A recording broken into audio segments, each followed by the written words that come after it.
Hello, this is Chala Dincoy, CEO and founder of The Repositioning Expert. Welcome to another edition of my podcast, Naked Marketing, where we are both clothed, but we talk about honest, naked mistakes around marketing. So today I have another woman business entrepreneur and her cat in the background. Oh my gosh. Suzanne Justice. And what's the cat's name? Well, let's introduce the cat. This is baby cat. We let our 4-year-old name him, so we're stuck with baby cat. God, it's adorable. Wow. I hope the 4-year-old comes in as well. Thank you for having me. Yeah, so welcome. Tell us what you do and who you help. So I own a full service staffing and recruiting firm, and we work nationally with all clients from mom and pop shops to, huge Fortune 500 corporations. And we help them staff for their internal teams. And on the flip side, we get to help people looking for jobs find the right fit in their dream job, if you will. Mm-hmm. That's great. Now, I think I read that you're fairly new to the WBE world. Was it like in the last 2 years? Yes, last 2 years. Yep. I started my business in 2018. And so prior to that, I was in corporate America running staffing companies for very, very large corporations. Very cool. So you're like me. I mean, I spent 18 years working for giant corporations. So how does it feel? Amazing. I know. I mean, it really does. And it's, it's really more around just being able to do business the way I want to do business. For me, it's very relationship built. I really want to partner with my clients. I felt like corporate America, it just really started turning away from that. And it was more about, the bottom line dollar. I mean, you were in corporate America, you know how that is, right? Yeah. So it just, after being in it for, 14 years, I decided it was time to start my own. Wow. Now, in my case, I had a fight that lasted for 2 years with a colleague in my department that my bosses refused to do anything about. And oh my gosh, she was bipolar. She was on medication. So she could not be reached with, but I could kiss her on the mouth today for letting that happen. And my bosses for letting all that happen, because it's what led me to finally pull the trigger. Although I had my business on the side for years. Now, what was the trigger for you? I just kind of got to a place where I noticed that the relationship piece of it, or the staffing part of it, staffing was essentially kind of becoming a bad word. And I noticed that certain companies were overcharging clients without clients knowing it, or they were offering candidates benefits, but they would pay them $1 less an hour. And it's just stuff like that. I just thought, this is not how we should be doing this. And so I was actually pregnant with my daughter, and my son was 15 months old. And I said, I can't really fail. I don't have an option. So my husband, I went to him and I'm like, this is what I want to do. And he's like, do it. Let's, what do we have to lose? And so that's actually where I got the name of my company, Blake Rian. It's our daughter's name. Oh, very cute. So you launched and then the pandemic hit. Yes. So I launched. I was very lucky though, because I had 3 clients that I've worked with previously who I had not worked with in 5 years or so, but I just always kept that relationship. And they were the first to sign contracts with me, which was amazing. And we had, our first year, I was over my projected budget by I think 25%. So I was so excited going into 2020. I was like, I'm going to even double that this year. This is going to be amazing. And then COVID. That's kind of like, I had my best year in 2019. Yeah. Right. I know. And so I was I will say I've been very fortunate, and it's been a very humbling process that I'm still here. And my business is still open, and I've been able to keep my employees and whatnot. So it's been a tough year, but I'm really hoping this year will start turning around. Yes, for sure. I lost my whole income because I'm in Canada, and I used to travel to the US to speak at the WeBank conferences and so on to get my funnel. So for me, it went away, and I had to completely relearn how to get clients on LinkedIn. And I invested Yeah.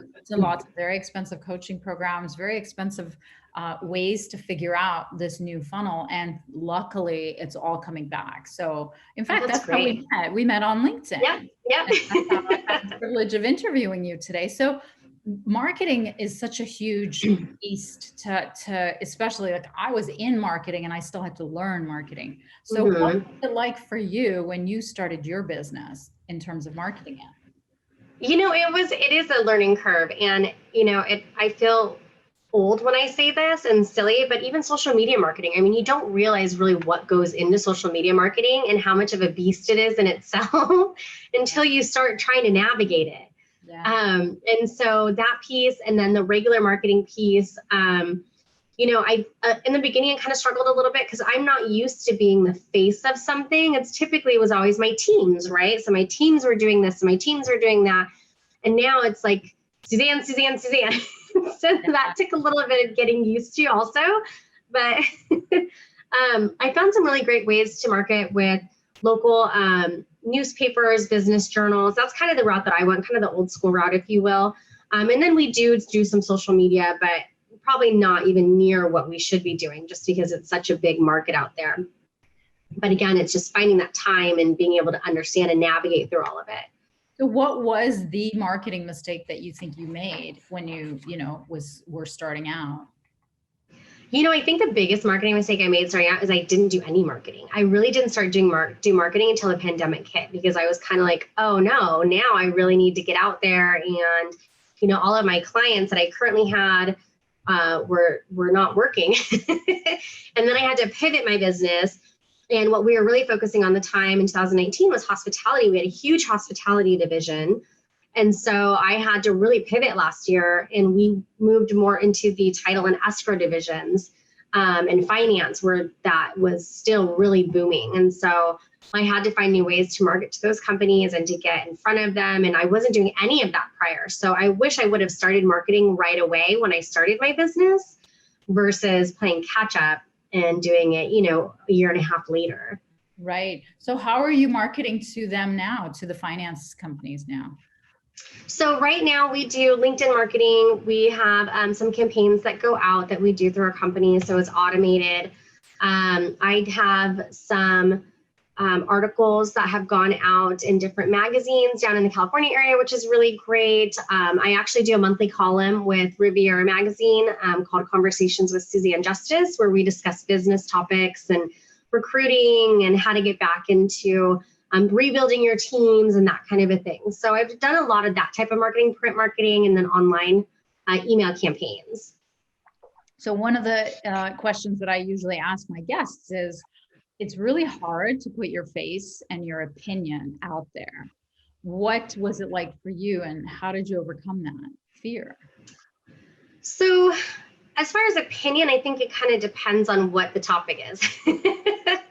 I mean, I shy away from commenting or, discussing a lot of things on social media that can be, contentious or taboo or, I see these chains on LinkedIn of people just arguing and going back and forth. And it's just, I like to keep things a little more business professional. But it was very different. I mean, seeing myself in a magazine was interesting. I've never been a shy person, but it does give you a little bit of shyness where you're like, wow, this is like my face.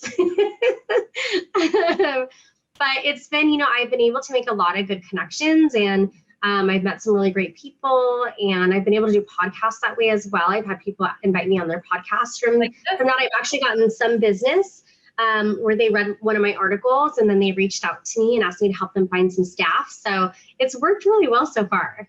Fingers crossed. That is wonderful, because, one of the things about staffing companies, and, I've worked with WBEs for a long time, and there is a lot of staffing WBEs. Mm-hmm. So one of the biggest issues in that industry, and you could tell me if this is right or wrong, but from my perspective, and I'm working with a staffing company right now, and they're like 11 million a revenue.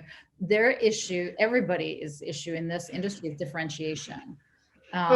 So, and they're just an IT staffing company. They're not even like, you're like everything, right? As far as they're even niched in IT. And even in that niche, it's so overcrowded. So as a marketer, like my mouth just waters when I see you guys and my heart breaks a little, because for those people who just don't want to niche at all, or don't know how to super niche, they just, it's really, really hard.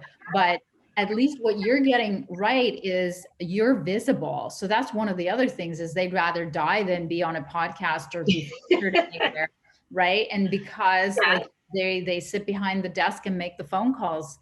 So, I mean, that's what you're really getting right. And so thank you for talking about, that visibility piece. Because in marketing, like we used to say, if you or your product gets on Oprah, you're done. You're sold out. Like, and so I know, Oprah, I'm here. I think that's it. I'm like, one day, Oprah. Exactly. And go ahead. I agree. And it's so funny because, and sometimes I feel silly, but it's, Reese Witherspoon was just posting something about her company that she has and how, they've launched a new product and all this stuff on Instagram, and I follow her on Instagram. And so of course, the first thing I do is go to their site and I look at their hiring page, right? And so then I responded and I tagged her and I'm like, well, if you need help hiring, here's my website, Absolutely. And social media is very powerful. And, what we've done is we're super targeted and super niche. And of course, it's all about pain, right? Sadly, 70% of humans only purchase based on pain. So we're only talking to them about their very specific industry pain. So that's why visibility works, social media works, all those things are great. So what is like one secret to success that you would like to give to people who are watching and listening around marketing? I think the biggest thing that I've come into and what I've realized is you have to have a level of vulnerability with it.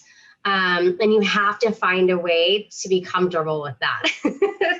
And I think that it's just being authentic and being very open and honest is what I found with the marketing that we've done. Even with the email campaigns, it's not a salesy, it's really more of a, let me tell you how I can help you or what we can do for you kind of a thing. And just really, like I said, being authentic. I think that's really important in your marketing. Yeah, that's great. So where could people reach you if they wanted more information? So you can go to our website, which is www.blakeryanconsulting.com, and Rian is Rian. Or you can actually email me directly at Suzanne@blakeryanconsulting.com as well. And we have 3 offices. So we have Newport Beach, California, we have Bellevue, Washington, and Austin, Texas. And which one are you at? I'm in Newport Beach. Oh, so nice. That sounds amazing. I'm in Toronto. How's the weather up there right now? No. It's cloudy here too. Cloudy and gray. It's sunny, but it's cold. I mean, compared to I'm shocked you're not in a bikini. Well, it's cold today. It rained last night overnight, and so today it's like cloudy and probably 60 degrees outside. Poor you. Yeah, I know. Cry me a river. Well, thank you so much for being here, Suzanne. It was such a pleasure. Thank you so much for having me. I really appreciate it. Take care.